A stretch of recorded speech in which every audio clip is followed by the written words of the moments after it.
متكبر سبحان الله عما يشركون هو الله الخالق البارئ المصور له الأسماء الحسنى يسبح له ما في السماوات والأرض وهو العزيز الحكيم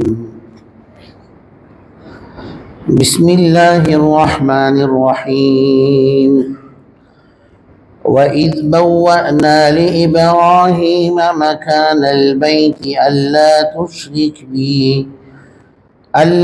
تشرك بي شيئا وطهر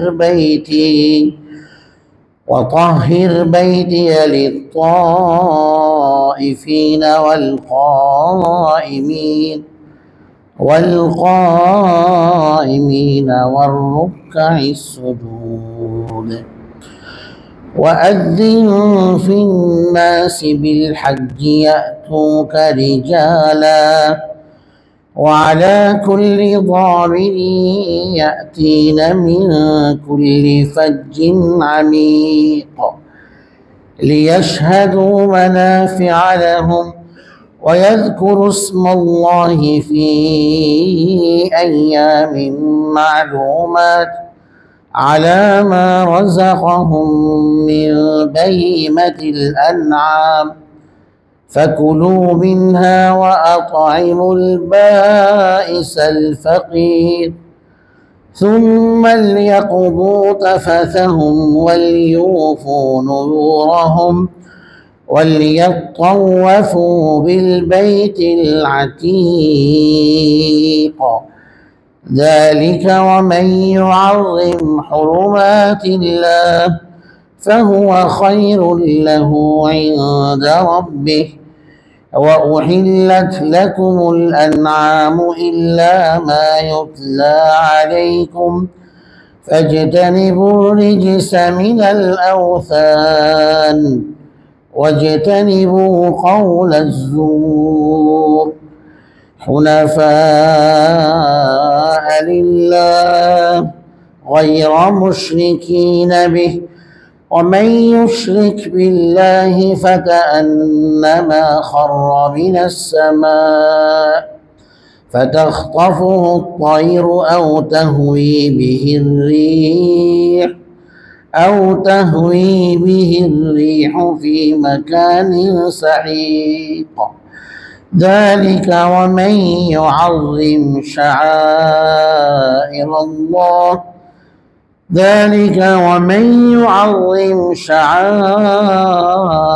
الله فإنها من تقوى القلوب صدق الله مولانا العظيم وصدق رسوله النبي الكريم ونحن على ذلك من الشاهدين والشاكرين والحمد لله رب العالمين الحمد لله আল্লাহ সুবহানাহু ওয়া তাআলা দরবারে অসংখ্য অগণিত শুকরিয়া আদায় করছি যিনি আমাদেরকে আজকের পবিত্র কোরআনুল কারীমের তাফসীরের মজলিসে বসার তৌফিক দান করেছেন।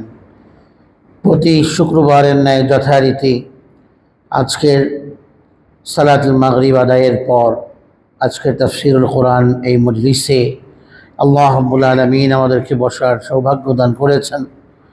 আল্লাহ তাআলা দরবারে কৃতজ্ঞতা আদায় করি আলহামদুলিল্লাহ। সূরাতুল হজের তাফসীর নিয়মিত হয়ে আসছে। বিগত তাফসীরে সূরার 25 নং আয়াতে কারিমা পর্যন্ত তাফসীর হয়েছিল। আজকের তাফসীর সূরাতুল হজের 26 নম্বর আয়াতে কারিমা থেকে শুরু হবে। পেছনের আয়াতগুলোর সাথে আজকের আয়াতের সম্পর্ক হলো, পেছনের আয়াতে আল্লাহ রাব্বুল আলামিন ওই সকল মন্দ স্বভাবের মানুষের আলোচনা করেছেন যারা মানুষকে আল্লাহর পথে বাধা দেয়। কেউ চায় সে আল্লাহমুখী হবে, তো মানুষ তাকে বাধা দেয়। কেউ চায় তো আল্লাহর পথে চলতে, তো কিছু মানুষ সমাজে তাকে বিভিন্নভাবে বাধাগ্রস্ত করে। আল্লাহর পথে পথ চলতে দেয় না। আল্লাহর পথ থেকে মানুষকে দূরে রাখতে সে সব সময় তৎপর। এবং বিশেষত যারা মসজিদে হারাম, যা সারা দুনিয়ার সকল মানুষের মসজিদ, সকল মানুষের সম্পদ, মসজিদে হারাম সারা দুনিয়ার মুসলমানদের জন্য এই ঘর ওয়াকফকৃত, যে ঘরে যাওয়ার অধিকার সর্বস্তরের সব জায়গার সকল মুসলমানদের রয়েছে, আল্লাহর পক্ষ থেকে অনুমোদন আছে। সেই ঘরে মুসলমানদেরকে ঢুকতে বাধা দেওয়া, মসজিদে হারাম বাইতুল্লাহতে মানুষ প্রবেশ করবে তাদেরকে বাধা দেওয়া, এটা অনেক বড় ঘৃণ্য কাজ। এই ঘৃণ্য কাজের জঘন্যতাকে আল্লাহ তাআলা পেছনের আয়াতে বর্ণনা করেছেন। এবং যারা এই কাজে লিপ্ত ছিল এক সময়ে, তাদের সম্পর্কে এবং যারা ভবিষ্যতে আল্লাহর ঘরে মসজিদে হারামে এবং হজ্জের সাথে সম্পৃক্ত বিভিন্ন জায়গাগুলো যেগুলো মুসলমানদের সম্পদ, সেখানে যেতে বাধা দিবে অন্যায়ভাবে, তাদের শাস্তির কথা আল্লাহ তাআলা পেছনের আয়াতে বর্ণনা করেছে।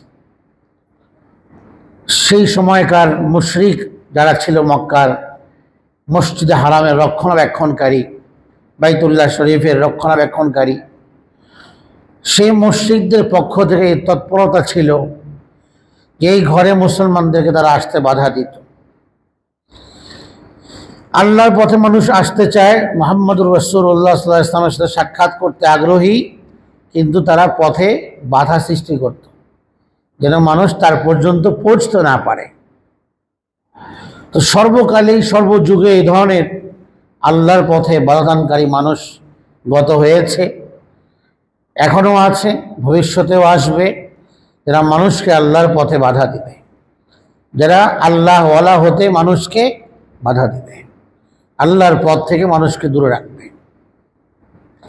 যেখানে আল্লাহ তাআলা বলেছেন যে আল্লাহর পথে আহ্বানকারীর চেয়ে উত্তম ব্যক্তি আর কে, তার বিপরীতে আল্লাহর পথে বাধাদানকারী ব্যক্তির চেয়ে জঘন্য ব্যক্তি আর কে। এটা আল্লাহ কোরআনে কারীমে বলেছেন, ওমান আহসানু কাওলান মিম্মান দাআ ইলাল্লাহ। যে ব্যক্তি মানুষকে আল্লাহ থেকে ডাকে, যে কথা বলে, এই কথা কত দামি, লোকটা কত দামি। যে মানুষকে অল্টারনেটিভ, যে মানুষকে আল্লাহর পথে আসতে দেয় না, বাধা সৃষ্টি করে, তো সেই লোকটা আল্লাহর দৃষ্টিতে কতটা জঘন্য এবং কতটা অমানবিক, এবং সে আল্লাহর কাছে কতটা যে আল্লাহর সাথে ধৃষ্টতাকারী। তো তাদের পরিণামের কথা আল্লাহ তাআলা বর্ণনা করেছেন পেছনে আয়াতে কারিমাতে। এবং সাথে সাথে যারা বাইতুল্লাহ শরীফের যে সফর, এটা দুনিয়ার গতানুগতিক কোনো সফর নয়, এটা এক রুহানি সফর, এটা এক আধ্যাত্মিক সফর। এই সফরে বান্দা বাইতুল্লাহর ফয়েজ বারাকাত গ্রহণ করতে যায়। তো সেখানে যদি গুনাহ হয় বা কেউ গুনাহ করে, এটার ভয়াবহতা খুব মারাত্মক হয়। কিন্তু হারাম শরীফের ইবাদতের যেমন মূল্য, হারাম শরীফের সীমানার ভেতরে গুনাহ করলেও তার অপরাধ এর মাত্রা অনেক বেশি। যেখানে সওয়াব বেশি, সেখানে গুনাহের মাত্রাও বেশি। রমাদান শরীফে আমলের সওয়াব 70 গুণ বাড়িয়ে দেওয়া হয়। গুনাহ যদি করে তাহলে তার অবাল এবং দুর্ভোগটাও অনেক বেশি হবে। সেই জন্য হারামের সীমানাতে গুনাহ করা খুব তাকিদের সাথে নিষেধ। গুনাহ তো সব জায়গাতেই হারাম, তো হারামের সীমানায় গুনাহ করা আরো মারাত্মক হারাম।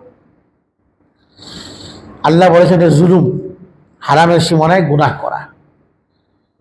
হারামের সীমানাতে এরকম অনেকে গুনাহে জড়িয়ে যায়, এগুলোর বিশদ বিবরণ দেওয়া হয়েছে গত তাফসীরে। আল্লাহ কাছে পানাহ চাই, এরকম অবস্থাও আমাদের জানা আছে যে সেখানে এমন গুনাহ হয়, মানুষের শাহওয়াতের গুনাহ। এই যুবক সে ওমরা করতে গেছে, ইচ্ছাকৃতভাবে ইহরাম অবস্থায় নারীর শরীরের সাথে শরীর লাগাচ্ছে, ইচ্ছাকৃতভাবে, শাহওয়াতের, এটা ইচ্ছাকৃতভাবেই হারাম কাজে লিপ্ত। আল্লাহর ঘরের তাওয়াফের মধ্যে যুবক এই কাজ করতেছে, তাকে সিআইডি ধরে ফেলেছে, গ্রেফতার করেছে। সেখানে যারা পুলিশ থাকে তাদের চোখে 3বার এই ছেলের এই কর্মকাণ্ড ধরা পড়েছে। এরপর প্রমাণের সাথে তাকে গ্রেফতার করা হয়েছে। দেখুন, সেখানে আল্লাহ যাকে রহম করেন, সেখানে গিয়েও আল্লাহর ঘর সামনে প্রদক্ষিণ হচ্ছে, সে ওই অবস্থাতে গুনাহে লিপ্ত। কত বড় জালিম, কত বড় জালিম সে! আল্লাহ এদেরকে ভয়াবহ শাস্তির কথা বলেছে। যেহেতু বাইতুল্লাহর কথা আসছে, মসজিদে হারামের কথা আসলো, এই জন্য আজকের আয়াতে কারিমাতে সেই বাইতুল্লাহর বৈশিষ্ট্য, হারামে মুকাদ্দাসের বৈশিষ্ট্য এবং তার মর্যাদার কথা, এই ঘরের সাথে সম্পৃক্ত বিষয়, এই ঘরের সাথে সম্পৃক্ত আমল, এই ঘরের পুনর্নির্মাতা, এই ঘরের হজ ইত্যাদি বিষয়ে আল্লাহ তাআলা এখানে আলোচনা করে দিয়েছেন, যেন এই ঘরের প্রতি মানুষের আগ্রহ বাড়ে, আকর্ষণ বাড়ে, এই ঘরের প্রতি মানুষের প্রেরণা সৃষ্টি হয়, এই ঘর জিয়ারতের এবং এই ঘরের আদব এহতেরাম সম্মান রক্ষা করার প্রতি মানুষের মধ্যে সতর্কতা এবং সচেতনতা তৈরি হয়। তো আল্লাহ রাব্বুল আলামিন ইরশাদ করেন, ওয়াইদ বাওয়া'না লিইব্রাহিমা মাকানাল বাইত। স্মরণযোগ্য এই কথা, তোমরা স্মরণ করো ওই সময়ের কথা, এটা স্মরণযোগ্য, উল্লেখযোগ্য যে আমি ইব্রাহিমকে বাইতুল্লাহ শরীফ কোথায় স্থাপিত, আমার ঘর বাইতুল্লাহ, সেই জায়গাটি আমি তাকে জানিয়ে দিয়েছিলাম।